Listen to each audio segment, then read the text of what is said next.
Hi everyone, it's Zorine from Yahoo Esports, and I'm here to talk about StarCraft 2 today. Would you like to introduce yourself to people who may not know who you are? Sure. Hi, I'm Jason Huck. I'm the lead game designer for StarCraft 2. Sweet. So, StarCraft 2 has been around for such a long time, and Legacy of the Void as well is now an established game, and I think generally the community as well is really happy with the state of the game at the moment. That being said, what are your plans from here? Well, 2017 is really continuing on, supporting this game and making changes to multiplayer, adding war chest. Co-op missions has been a really big success for us. So also adding more, missions and commanders to that. Co-op leaderboards is on the docket for that as well. So lots of still big things there coming into the game. So.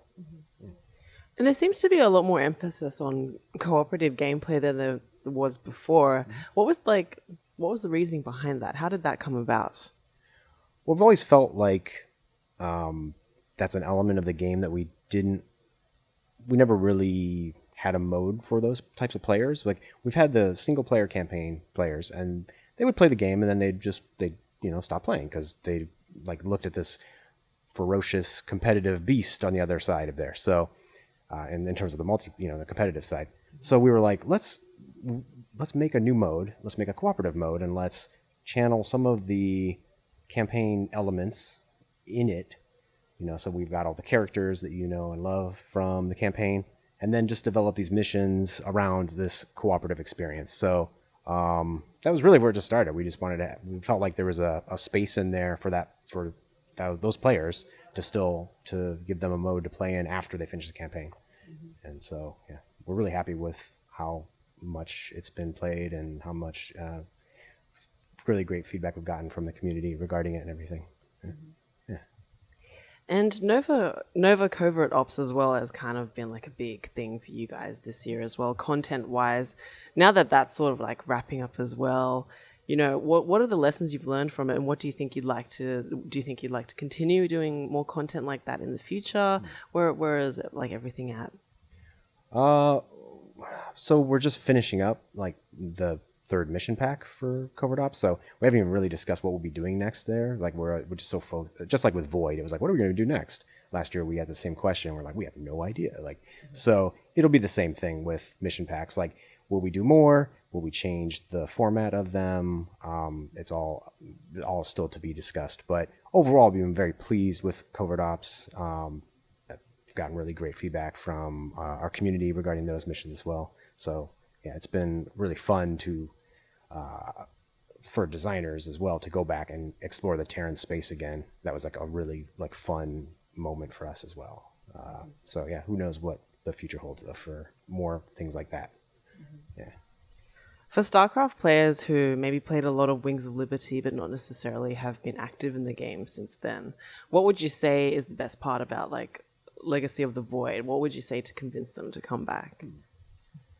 Well, so one, I think, misconception a lot of people have is that you need to own Swarm to play Void, and that's not the case. Actually, Swarm and Void are all standalone now, so you can come back whichever, if your favorite race is, Zerg or Protoss, you can pick up either of those and just run with it. We feel like co-op missions is actually a big addition to Void. All the new features that we'll be adding next year with War Chest and co-op leaderboards and everything that's also being added to Void.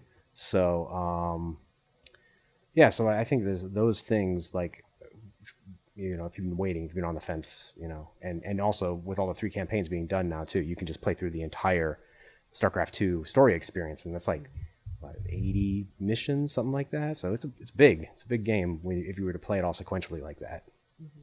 So for those who don't know, can you tell us more about War Chest?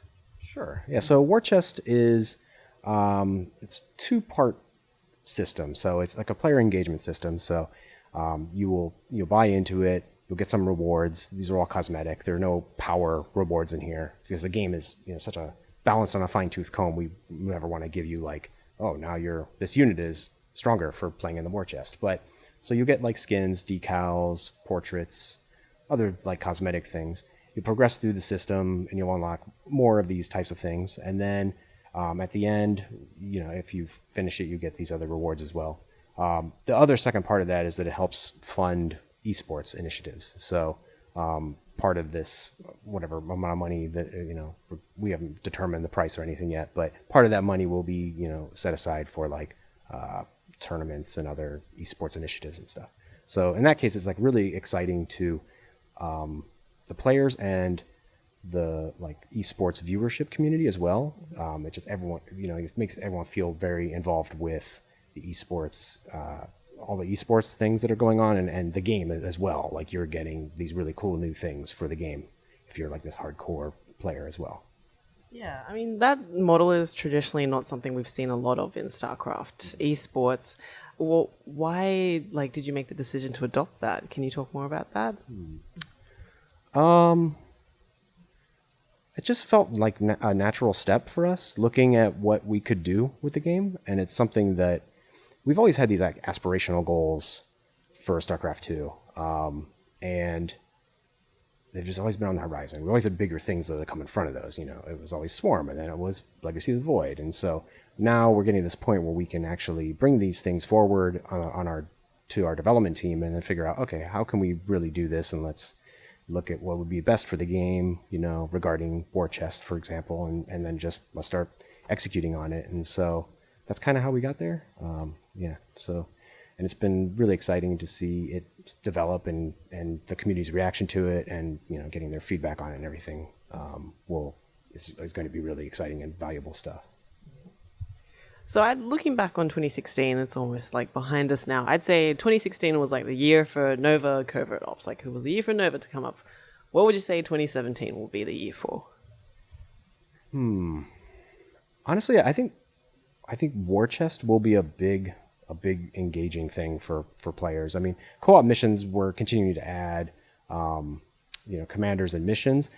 The leaderboards will be another large thing there. Like, this is an element of competition for that mode that has been a desired feature from the community. They've always wanted, can we make co-op actually PvP? And like, I don't think we can really do that. The commanders aren't balanced for that at all. So, but we could do a leaderboard thing. And so that does give an element of competition for those players who desire that. Like, they want to compare themselves to other players.